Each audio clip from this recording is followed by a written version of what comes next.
Brought to you by Refi. Refinance your defaulted private student loans today at yrefi.com/Ramsey. You know, John, over the years, we talk a lot about habits of the wealthy. Dave's always said, you want to be wealthy, do what wealthy people do. You want to be broke, do what broke people do. That's normal. So I thought it'd be fun to go through some of the actual habits so that people can identify where they're at. Whether or not they feel broke or feel wealthy, if you do these habits, you probably fall into these categories. You ready for this? So here's what broke people do. Payday loans.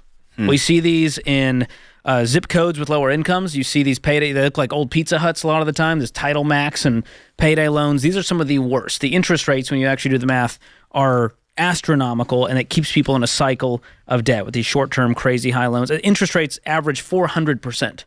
So it keeps them chained. Title loans is another one. We mentioned that. High interest loans that require your car as collateral because you have the title of the car. Buy here, pay here car lots. You've seen the we tote the note. That's never a good sign. Cash advance. That's another short-term, high-interest loan against expected income. Are you seeing a theme here? Rent to own. So again, they go, well, if I'll at least be paying towards something, but most of these have crazy hidden fees, and it might sound like a good idea, but it preys on people who have poor credit and can't come up with the money. And then finally, the lottery. This is known as a tax on the poor. It's a regressive tax, and if you look at who's playing the lottery, it's not people making $100,000. It's people who can barely afford to cover the bills, and they're hoping, with false hope, this is going to be their ticket out. So it sounds like here it's a like what you just described. If I was to like put a theme over it, is desperate. I got to get through today. It's desperation. I just got to get through this afternoon. Yeah. Right. And if you are constantly waking up on a treadmill of I got to get through this afternoon, I got to get through this afternoon, there's plenty of people out there that are ready to prey on you. Yeah. But here's the deal. Most people fall into this next category, which is average. Okay. Normal. And here's what average people do. They chase credit card rewards. How many times have we gotten this call? Well, you are spending so many brain calories chasing these rewards, and the companies love it, that you think you're winning, that you think you're gaming the system. Recent survey shows 23% of people didn't even redeem the rewards in the last 12 months. And there's a reason they went away from cash back. Now it's, well, you're going to have a bajillion points. What are those points worth? It's like a Chuck E. Cheese. You have all these tickets that can't even buy you one of those little sticky hands. It's ridiculous. Well, in the number of things I've bought for Christmas for people online, I get so many emails back that's like, you've now got 5 points with whatever shoes and 5x the point. Like, what? I don't even know what it's all been gamified. I don't know what you're talking about. Yep. The next one on the list, this is what average people do. They buy new cars. And they go, well, John, it's gonna last longer. It's safer. It's more reliable for my family. Just admit it's for your ego. Yeah. Just admit that. Used cars are less expensive. You've already taken the hit on depreciation. You let someone else do it. We know new cars drop 60% in value in the first 5 years. We know the average new car payment is now over $700 a month. And if you're leasing a car because you think it's somehow smarter, you're the dummy here. You're just renting very expensively, and you're prepaying all of that depreciation. Yeah, you're paying the dealership's depreciation for them on the vehicle they just bought. But John, I don't have to do anything. It includes the insurance and okay. Keep telling yourself that, buddy. Next up on the list is HELOCs. We've seen a big rise in HELOCs over the last few years because people have all this home equity, and they get marketed to, and they say, hey, this is basically a credit card attached to the value of your home. You're not actually borrowing money. You're borrowing it from yourself, John. It's a great plan.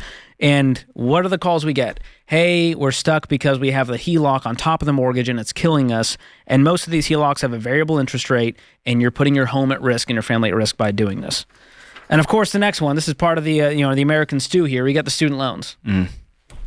To give a 17 or 18-year-old hundreds of thousands of dollars for their business idea of getting this degree to hopefully have passion, marketplace what ROI. are you passionate about? Oh my goodness! When you're 18, I can't even say on the air what I was passionate about when I was 18.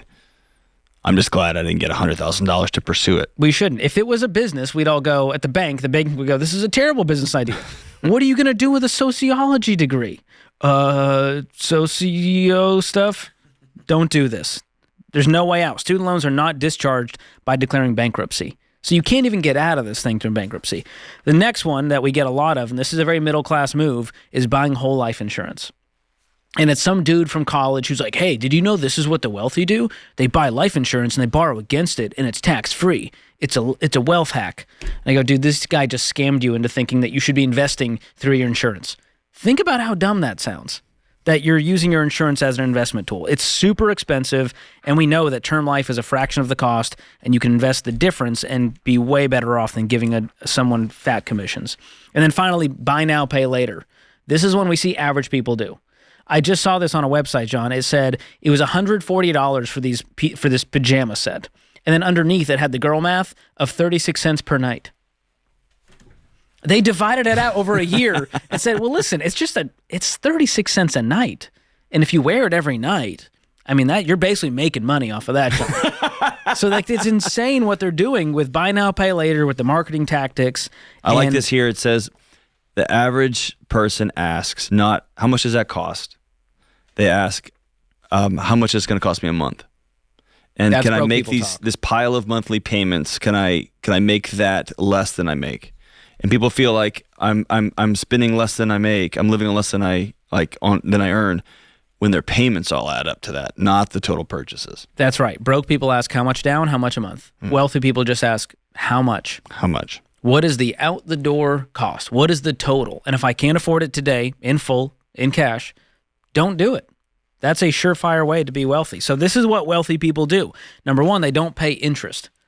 We've said this: broke people pay interest, wealthy people earn it. That's what they're doing. They're investing in assets through real estate, through mutual funds, whatever it is, and that's giving them money. Broke people buy things that go down in value and take their money through interest. And so that is a big thing. Their goal is to have assets, not liabilities. Another thing wealthy people do is they buy used cars.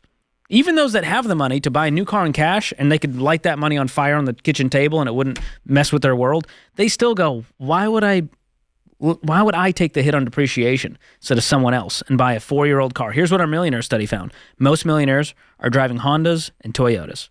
Not crazy luxury cars, not Lamborghinis. Our Millionaire Theme Hour backs this up. So we may as well have those hours sponsored by Toyota. So reach out. Reach out. Next one, John, this one won't shock you. They pay off their mortgage. A lot of people think, well, wealthy people know that you can invest the difference and become very wealthy, so they hang on to their mortgages for 30 years and then refinance for another. Nope, not what we found. They get rid of their mortgage on average 10.2 years, our millionaire study found. And so following the baby steps, we teach pay off your mortgage early. I don't care if the interest rate is 9% or 2%. Getting rid of that payment allows you to build more wealth, which brings us to the last one. What do wealthy people do? They invest for the future. 8 out of 10 millionaires studied invested in their company's 401k. 3 out of 4 invested outside of the company plan. They know that investing over a long period of time instead of buying crap you don't need with money you don't have is the key to building wealth. That's it. It sounds simple, but it's so nuanced, because you would think that wealthy people just do what they want and they're not really intentional, and that when you're broke you have to be more intentional. We found the opposite. Well, I think the great lie in this country is one day you get to retire so you can quote unquote do nothing. And I think people consider wealth, I want to get enough money so I don't have to worry about it. And that's not how it works. And if I was to come up with a theme for the wealthy people, it is they don't make other people rich and they solve for peace.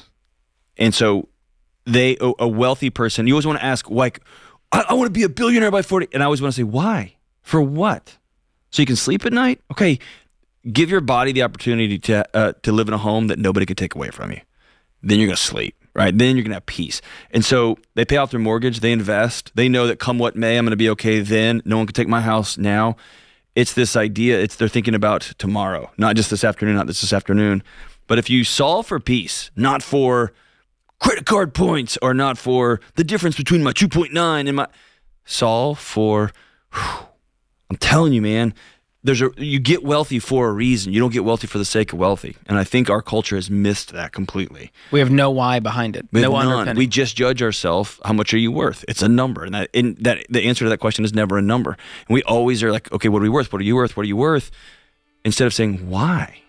And dude, I don't care what my interest rate on my house is. I don't want anyone to be able to take my house away, so I'm going to pay it off, right? And wealthy people solve for different problems. That's a good lesson right there. And if you want to see where you stack up, we have a free Get Started assessment you can check out. It's a quick quiz to see if you're on track. Go check out the quiz. It's in the show notes, the description, wherever you're listening, and click on the title, Are You on Track with the Baby Steps? Good stuff, John. Why Refi refinances delinquent private student loans for struggling borrowers. Learn more at yrefy.com/Ramsey.